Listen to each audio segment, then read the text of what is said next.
Hello everyone, my name is doctor AG. आज का हमारा टॉपिक है मॉलिक्यूलर कंप्यूटर्स और डीएनए कंप्यूटर्स। अब यहाँ पे इंटरेस्टिंग थिंग ये है कि DNA is a biological molecule. तो हम इस डीएनए को कैसे यूज़ कर सकते हैं इन कंप्यूटर और computational analysis.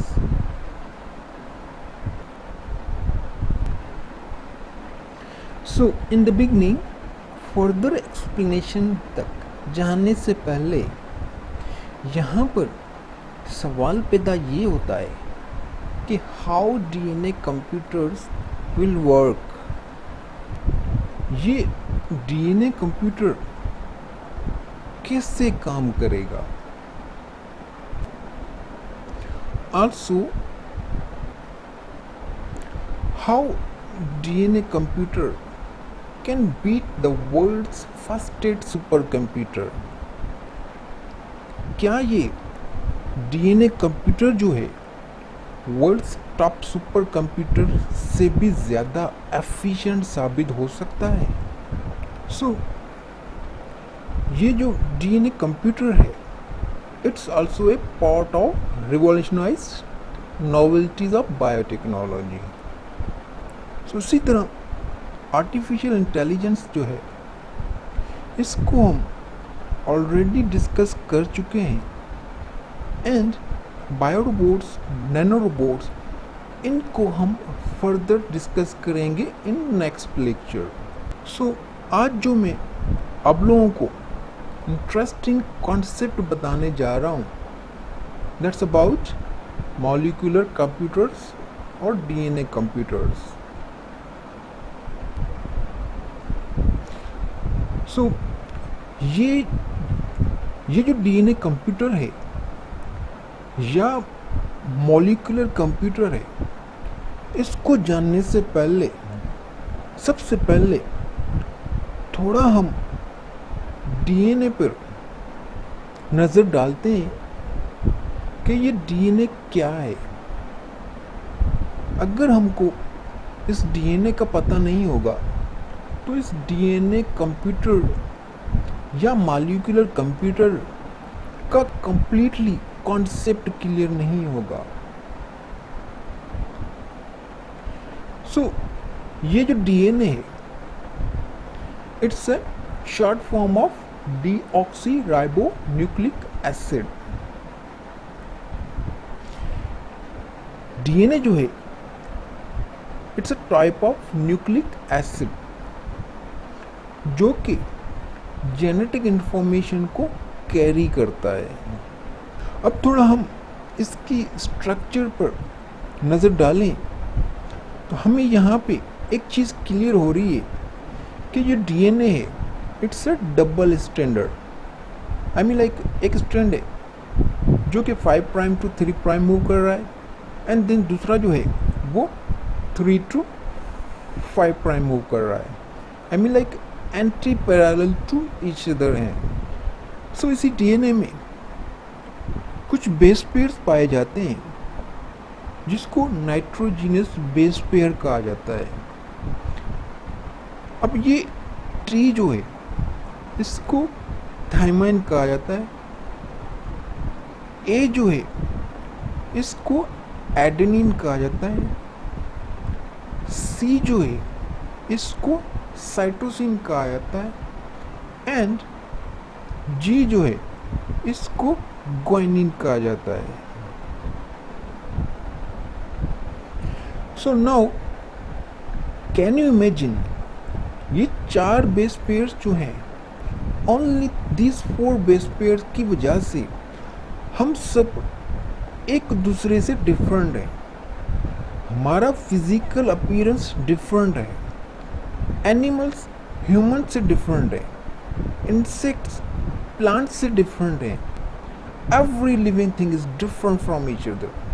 What amazing thing which made by Allah पाक। अब होता क्या है, ये 4 बेस पेयर्स जो हैं, इनकी सीक्वेंस चेंज होती है। इन्हीं सीक्वेंस की वजह से वी ऑल आर डिफरेंट। सो अब चलते हैं डीएनए कंप्यूटर की तरफ। जैसा कि हमें पता है, ये जो इलेक्ट्रॉनिक कंप्यूटर है वो क्या करता है, वो स्टोर करता है data in binary form and then resemble and interpret the information in meaningful way. In same way DNA computer also have same basic abilities to store the information and compute the solutions. अब यहाँ पे सवाल ये पैदा होता है, अब इन दोनों की DNA computer and electronic computer दोनों की बेसिक एबिलिटीज सेम है, देन हमको आखिर डीएनए कंप्यूटर की क्यों ज़रूरत है? Why we need of it?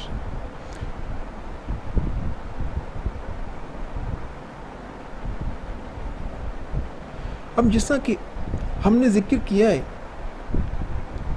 DNA जो है वो स्टोर करता है all the information and also its instruction required to build and run human body. और अगर हम इस डीएनए को ऐसा कहें कि it's basically hard drive, the memory of each cell of human beings, and question is that how it store the permanent information of all genes.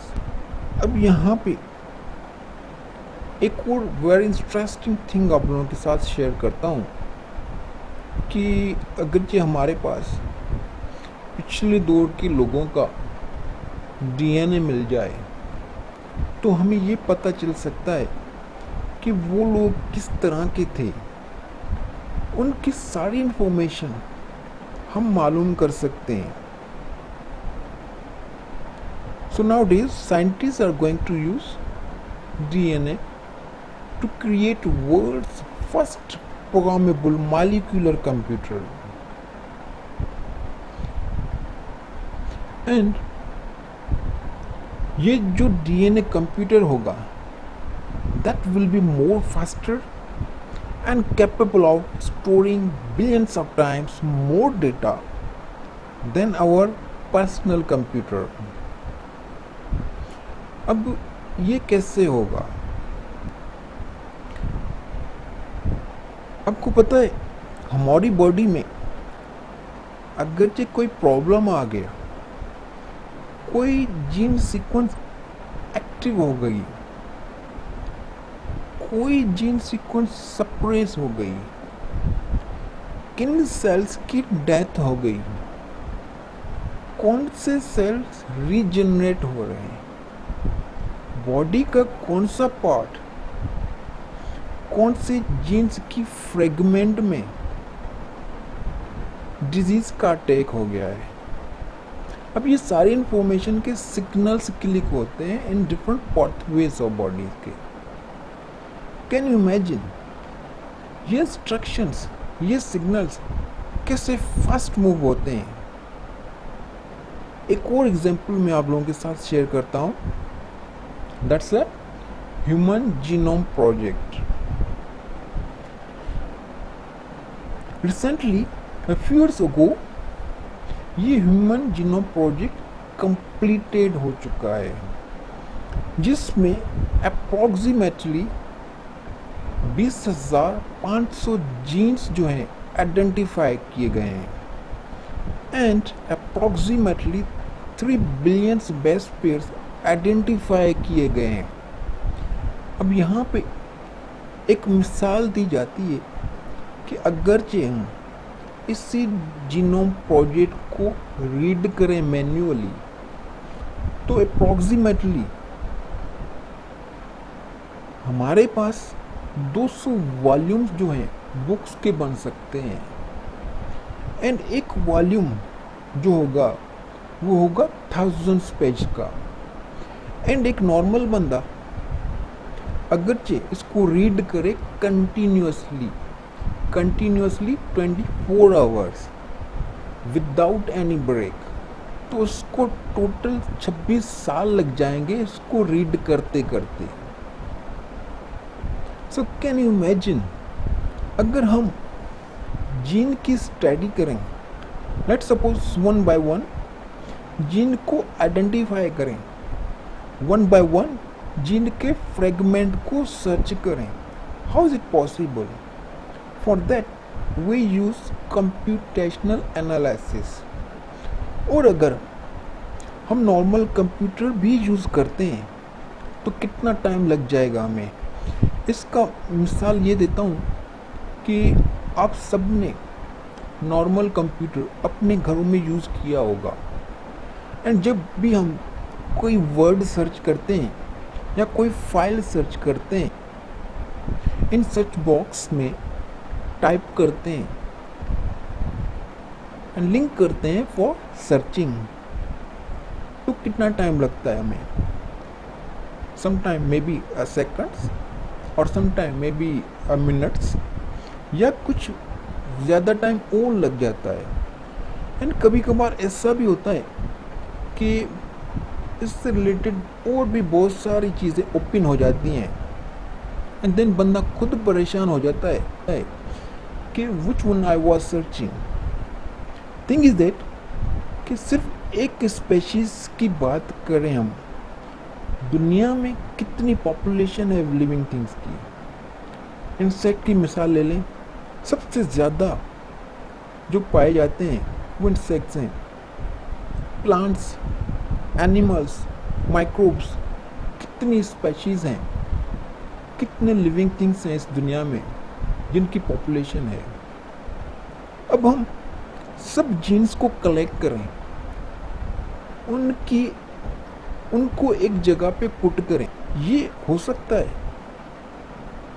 थोड़ा सोचने की बात तो है। एक और मिसाल देता हूँ, कैंसर, जो कि आजकल बहुत ही ज़्यादा फैल रहा है, और अगर खुदा ना खास्ता किसी बॉडी में स्प्रेड हो जाता है तो उसकी जान ले लेता है। अगर ऐसा हो जाए, कैंसर इफेक्टेड बॉडी को हम स्कैन करें and all the fragment of genes को फाइंड आउट करें एंड देखें कौन कौन से बेस पेयर इन्फेक्टेड हो चुके हैं, कौन सा सेल जिसकी डेथ हो गई है, तो उसकी कंप्यूटेशनल एनालिसिस करें with all genes, with all base pairs, then we just target करें only these genes, only these best pairs जहाँ पे इस डिजीज़ का अटैक हो चुका है, एंड देन हम यूज़ करें नैनो रोबोट्स को, go to treat all the infected cells, go to replace all the infected base pairs.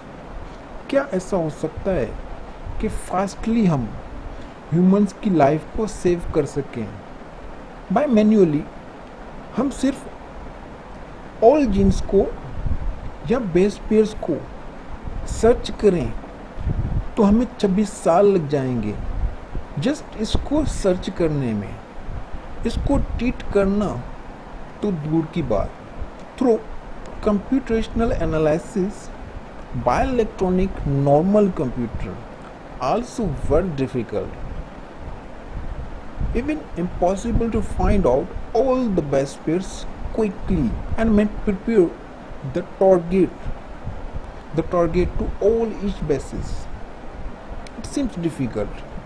अगर हम इस computational analysis को बिलियंस की स्पीड से करें, like DNA computer, it can be work like this. हम होल बॉडी को स्कैन करें, उसकी एनालिसिस करें एंड टारगेट करें इसी स्पेशीज के स्पेसिफिक बेस पेयर्स को। So in this way, through the way of DNA computer, we can save the lives.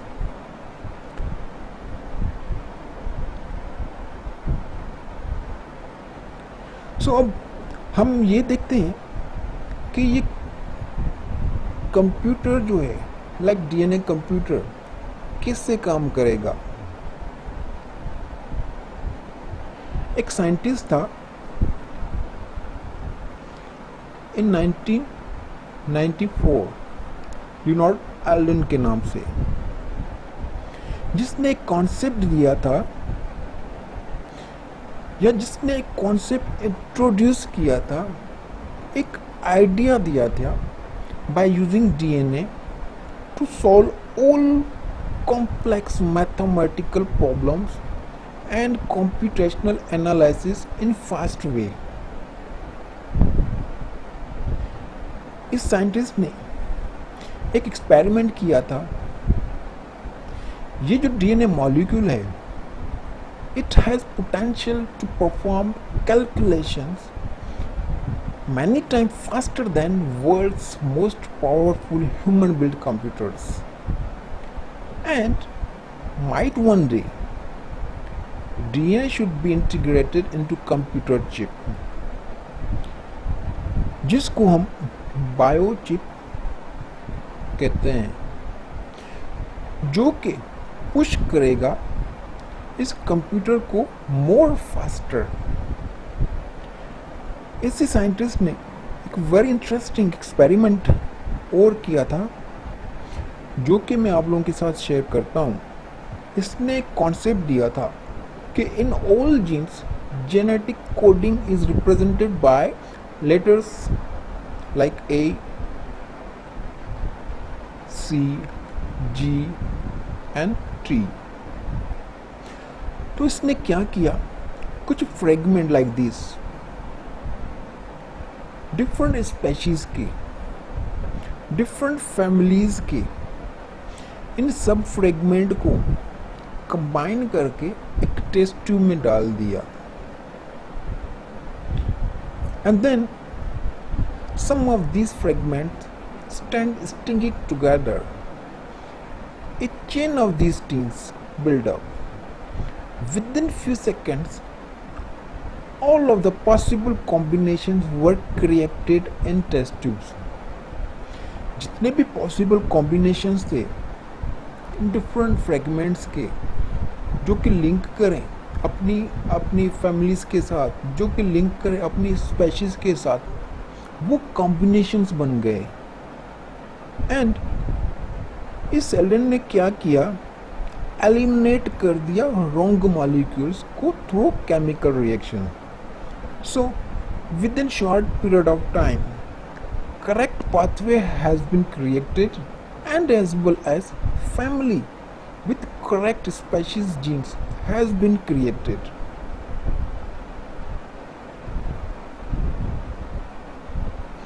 अब इस डीएनए कंप्यूटर में जो कि साइंटिस्ट ने कॉन्सेप्ट दिया कि इस कंप्यूटर में दो बेसिक कंपोनेंट्स होंगे। एक जो होगा वो होगा लॉजिक गेट्स। लॉजिक गेट्स जो है, जिसको basic buildings of any digital system भी कहा जाता है। दूसरा जो कंपोनेंट्स होगा वो होगा बायोचिप्स। ये बायोचिप जो है, that made of DNA which able to perform billions of calculation at once by multiplying themselves.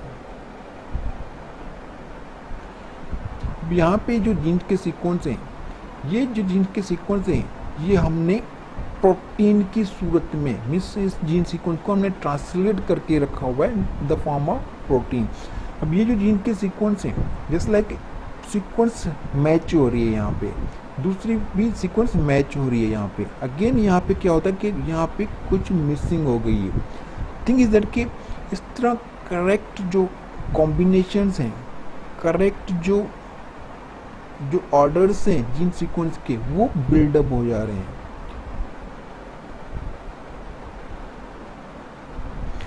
सो ये एक कॉन्सेप्ट बनाया गया था कि डीएनए कंप्यूटर जो है वो क्या करता है, store the information and compute the solution. इसके दो बेसिक कंपोनेंट्स हैं, एक है बायोचिप, दूसरा है लॉजिक गेट्स। सो ये डीएनए कंप्यूटर बनने में आई होप जस्ट थोड़ा ही टाइम रह गया है। Probably it shall take just a little time to more to develop into a practical and workable computer.